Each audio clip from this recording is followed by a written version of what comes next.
দিনের বঙ্গ সফরে রাজ্যে অমিত শাহ আপনারা জানেন গতকাল রাতেই বিশেষ বিমানে বাগডোগরা পৌঁছেছেন তিনি। আজ শিলিগুড়িতে একাধিক গুরুত্বপূর্ণ কর্মসূচি রয়েছে। শিলিগুড়িতে বিএসএফ ক্যাম্পে রাত্রিবাস করেন অমিত শাহ এবং সকালেই কিন্তু মুখ্যমন্ত্রী শুভেন্দু অধিকারী তিনি নিজে সেই ক্যাম্পে পৌঁছে যান। আজ জুমাগাছা বিএসএফ এর 18 ব্যাটালিয়নের সীমা চৌকির অনুষ্ঠান রয়েছে। 11:30 থেকেই কিন্তু সীমা চৌকির প্রহরী সম্মেলনের অনুষ্ঠান এবং সেখানে ইতিমধ্যেই পৌঁছেছেন কেন্দ্রীয় স্বরাষ্ট্রমন্ত্রী অমিত শাহ। ফোনে রয়েছে প্রতিনিধি লক্ষণ। লক্ষণ, আজ বিএসএফ এর 18 ব্যাটালিয়নের সীমা চৌকির অনুষ্ঠান রয়েছে, অমিত শাহ তিনি পৌঁছে গিয়েছেন, কি আপডেট? দেখো, কিছুক্ষণ আগেই স্বরাষ্ট্রমন্ত্রী অমিত শাহ তিনি ফুলবাড়ির যে বিওপি আছেন জুমাগঞ্জে সেখানে তিনি পৌঁছেছেন এবং সেখানে সঙ্গে পৌঁছেছেন রাজ্যের মুখ্যমন্ত্রী শুভেন্দু অধিকারী এবং এই মুহূর্তে ভেতরে আছেন যে সেখানে বেশ কয়েকটি অনুষ্ঠান রয়েছেন। তার মধ্যে রয়েছেন যে বৃক্ষরোপণ কর্মসূচি রয়েছেন এবং প্রহরী সম্মেলন রয়েছেন এবং পাশাপাশি বেশ কিছু প্রকল্পের এখান থেকে উদ্বোধন তিনি করবেন এবং কিছু অনুষ্ঠান রয়েছে এবং পরবর্তীকালে তিনি সেখান থেকে চলে যাবেন উত্তরকন্যায় এবং এখানে নিরাপত্তা যেরকম আটাশোটা করা হয়েছে এবং ভেতরে আছেন এবং বৈঠক করবেন এবং সেখানে যে প্রকল্পগুলি আছেন সেখানে 106টি উত্তরবঙ্গের 6টি বিওপি রয়েছে। সেই বিওপির এবং বেশ কিছু নতুন ফেন্সিং এর উদ্বোধন এবং একটি মিনি স্টেডিয়ামের উদ্বোধনের কথা রয়েছে এই বৈঠকের এখানে। তো পরবর্তীকালে তিনি উত্তরকন্যা যাবেন এবং উত্তরকন্যায় 3টি উচ্চ পর্যায়ের বৈঠক রয়েছে। তার মধ্যে নিরাপত্তা জনিত, আইন শৃঙ্খলা জনিত বিষয় এবং জন্ম নিবন্ধন বিষয়ে কিছু রয়েছেন গুরুত্বপূর্ণ বৈঠক সেখানে তিনি করবেন এবং পরবর্তীকালে তিনি আজই কলকাতা ফিরে যাবেন। বেশ, ধন্যবাদ লক্ষণ। সকাল 11:30টায় সীমা চৌকির প্রহরী সম্মেলনের অনুষ্ঠান শুরু হয়েছে। সেখানে ইতিমধ্যেই পৌঁছে গিয়েছেন কেন্দ্রীয় স্বরাষ্ট্রমন্ত্রী অমিত শাহ, পৌঁছেছেন মুখ্যমন্ত্রী শুভেন্দু অধিকারী। বৃক্ষরোপণ উন্নয়ন প্রকল্পের শিলান্যাস ও উদ্বোধন করবেন এবং এরপরে এখান থেকেই উত্তরকন্যায় প্রশাসনিক বৈঠক রয়েছে, সেখানে যাবেন কেন্দ্রীয় স্বরাষ্ট্রমন্ত্রী। একের পর এক ঠাসা কর্মসূচি রয়েছে। বিকেল 4:30টায় আবার 3টি ফৌজদারি আইন বাস্তবায়নে বৈঠক রয়েছে এবং সন্ধ্যে 6:15 জন্ম মৃত্যু নিবন্ধন সংক্রান্ত বৈঠক। তারপর তিনি কলকাতায় ফিরে আসবেন। কলকাতায় ফিরে সৌজন্যে নৈশভোজ ও রাত্রি যাপন করবেন। আজকের মতো আগামীকালেও কিন্তু আরও একাধিক কর্মসূচি রয়েছে। 19শে জুলাই আইন শৃঙ্খলা পরিস্থিতি নিয়ে বৈঠক রয়েছে। ন্যাশনাল লাইব্রেরিতে ওয়ার্ড মিউজিয়ামের উদ্বোধন করবেন এবং আগামীকালই হাওড়ার আমুল কারখানারও শিলান্যাস করবেন কেন্দ্রীয় স্বরাষ্ট্রমন্ত্রী।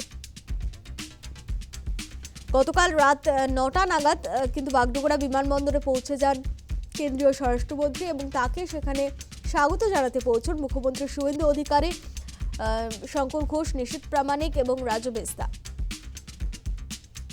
ইতিমধ্যে জুমাগাছায় বিএসএফ এর 18 ব্যাটালিয়নের সীমা চৌকির অনুষ্ঠানে পৌঁছে গিয়েছেন কেন্দ্রীয় স্বরাষ্ট্রমন্ত্রী, পৌঁছেছেন মুখ্যমন্ত্রী শুভেন্দু অধিকারীও। আমরা ফোনে কথা বলেছিলাম প্রতিরক্ষা বিশেষজ্ঞ আর.কে. শ্রীবাস্তবের সঙ্গে, তিনি কি জানিয়েছেন শোনাবো আপনাদের।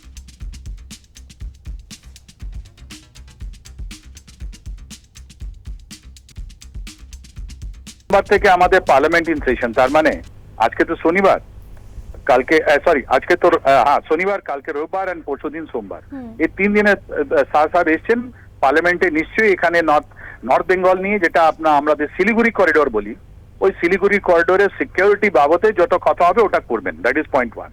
পয়েন্ট 2, আপনি দেখুন থ্রেট কোথায় কোথায় আছে। আপনি নেপাল থেকে IC-814 পাকিস্তানি যারা ISA এজেন্ট ছিল আগে পাকিস্তান থেকে অপারেট করতো, ওখান থেকে আমাদের কান্দারের জন্য প্লেন হাইজেক করলো। এবার আপনি দেখুন বাংলাদেশের নতুন গভর্নমেন্ট মালয়েশিয়ার পর চায়না গেছেন আপনার তারিক রহমান, আর বারবার উনি লালমনিরহাট, তারপরে তিস্তা ওয়াটার প্রজেক্ট যেখানে আপনার চাইনিজদেরকে ওরা দিয়েছেন কি আমরা ফিজিবিলিটি স্টাডি করব। তার মানে চায়নার যারা বিশেষজ্ঞ আছেন ওরা ওখানে থাকবেন আমাদের নর্থ বেঙ্গলের এই যে সীমাবর্তী এলাকায় বাংলাদেশ দিকে। এই দিকে আছে আপনার পুরো Kishanganj minority dominated area, demographic totally change. অন্যদিকে আপনি বড় এলাকাতে যাবেন, এখন তো ঠিক আছে আমাদের সিচুয়েশন পশ্চিম আসামে, কিন্তু এইদিকে কামতাপুরিও ছিলেন আগে। তো এই এরিয়াতে একটা ডেমোগ্রাফিক আমরা একটা জিনিস আমরা দেখতে পাচ্ছি না। এই যে সরকার এসছে, এই সরকার 9 তারিখে প্রথম ক্যাবিনেট মিটিং এ ওরা বলেছিল যে আমি আপনাকে মাটি দিচ্ছি, আর এটা খুব ভালো। নর্থ বেঙ্গল যেটা আগে ভাবতো কি যতগুলো জিনিস কলকাতা থেকে হচ্ছে আমাদেরকে নেগলেক্ট করা আছে, ওরকম কোনো ব্যাপার নয়। এখন তো নিজে হোম মিনিস্টার অমিত শাহ সাহেব এসে ওখানে সবাইকে বলছেন যে আমার জন্য প্রত্যেকটা ইঞ্চ, এই যে মাটি আছে প্রত্যেকটা ইঞ্চ, আমাদের ভারতে যেটা মাটি আছে, নর্থ বেঙ্গলে যেটা মাটি আছে, সব আমাদের জন্য গুরুত্বপূর্ণ আছে, তাই জন্য উনি ওখানে মিটিং করেছেন। আর এর ফলাফল আপনি শীঘ্রই দেখতে পারবেন। আমি তো এই বলবো যে কাটাতা যেটা হচ্ছে, যেটা ইন্টিগ্রেটেড ফেন্সিং বলি, স্মার্ট ফেন্সিং বলি, এটা তৈরি করার জন্য আমাদেরকে সহযোগিতা করা দরকার আছে। এই যে চক্র চলছিল, এই যে স্মাগলিং করছিল, তারপরে আমরা বারবার দেখেছি ফেব্রুয়ারি মাসে কিভাবে মৌলবাদী পার্টি ওখানে অ্যালং আওয়ার বর্ডার গুলো, দেখুন রংপুর থেকে নিচে যখন আসি ওখানে জামাত ইসলাম বাংলাদেশ জিতেছিল, এইদিকে ওদের প্রভাব ছিল। এখানে আমাদের খারেজি মাদ্রাসাগুলোর কথা তো আপনি জানেন, ওখানে কতবার রেড হয়েছে, কতবার জেএমবি জৈশে মোহাম্মদ বাংলাদেশের লোক ধরা পড়েছে এখান থেকে, এই নর্থ বেঙ্গল থেকে, মুর্শিদাবাদ, মালদা, দিনাজপুর, কুচবিহার, জলপাইগুড়ি থেকে। এই জায়গায় যখন একটা হোম মিনিস্টার আসবেন, ওনার সঙ্গে যে কম্পোজিশন যেটা এসছে, ওটা আপনার এসে উনি বলে দিলেন কি আমার জন্য নর্থ বেঙ্গল খুবই গুরুত্বপূর্ণ, তোমাদের সুরক্ষা আমি ইনশিওর করব, এটা লং পেন্ডিং ডিমান্ড আছে আমাদের এই সরকারের, যে আমরা যেটা কাটাতার আছে ওটা আমরা ঠিক করব, ওখান থেকে অনুপ্রবেশকারী যারা রিফিউজিজ ইনফিল্ট্রেটর আছে ওদেরকে আমরা আসতে দেব না। এটাই মেসেজ উনি পাঠাচ্ছেন।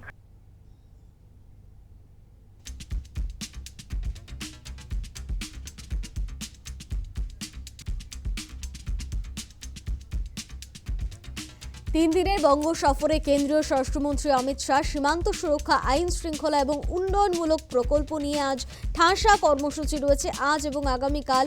আজ উত্তরবঙ্গে কর্মসূচি রয়েছে অমিত শাহ এবং আগামীকাল কলকাতায় একাধিক কর্মসূচি এবং হাওড়ার আমুল কারখানার শিলান্যাসও আগামীকাল করবেন কেন্দ্রীয় স্বরাষ্ট্রমন্ত্রী। আজ সীমান্ত সুরক্ষা নিয়ে একাধিক বৈঠক রয়েছে এবং আইন শৃঙ্খলা নিয়েও বৈঠক রয়েছে। গতকাল রাত 9টা নাগাদ বাগডোগরা বিমানবন্দরে পৌঁছন কেন্দ্রীয় স্বরাষ্ট্রমন্ত্রী। শিলিগুড়িতে একটি বিএসএফ ক্যাম্পে রাত্রিবাস করেন তিনি এবং জুমাগাছা বিএসএফের 18 ব্যাটালিয়নের সীমা চৌকির অনুষ্ঠান ইতিমধ্যেই শুরু হয়েছে, সেখানে পৌঁছে গিয়েছেন কেন্দ্রীয় স্বরাষ্ট্রমন্ত্রী অমিত শাহ এবং মুখ্যমন্ত্রী শুভেন্দু অধিকারী। পাশাপাশি বৃক্ষরোপণ, উন্নয়ন প্রকল্পের শিলান্যাস ও উদ্বোধনও রয়েছে। এরপর একের পর এক কর্মসূচি অমিত শাহ। দুপুর 2টায় উত্তরকন্যায় প্রশাসনিক বৈঠক, বিকেল 4:30 3টি ফৌজদারি আইন বাস্তবায়নে বৈঠক এবং সন্ধ্যে 6টা 15 রয়েছে জন্ম ও মৃত্যু নিবন্ধন সংক্রান্ত বৈঠক।